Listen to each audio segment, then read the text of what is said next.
So to start with so many joints in the body, have we ever heard of any other joint apart from the shoulder being frozen?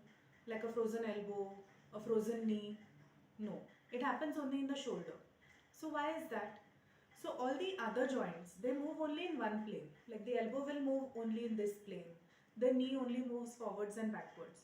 But the shoulder, it is one of the few joints which moves in all directions.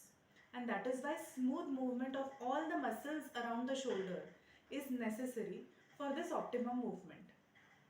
Now, whenever there is some problem in any one muscle or any joint of the shoulder, the movements become somewhat abnormal. And that is why there occurs friction between the muscles or the joints, and that is why the movements become restricted. Slowly, the entire movement of the shoulder stops, and that is what we call as a frozen shoulder. So frozen shoulder is most common in patients who are diabetic, in patients who have had some trauma to any part of the hand because of which they've not moved the shoulder, in old age patients, patients who have had a stroke, and in many patients we cannot find any reason. So now, what are the symptoms of a frozen shoulder? How does it start to show itself? So usually one of the movements of the shoulder is affected. Most common movement that is first affected is movement of the hand behind the back. Next commonly movement to be affected is taking the hand above the head. So simple daily activities like combing your hair or taking out something from the top shelf, these are the movements that become extremely painful for the patient, and this starts affecting the quality of life.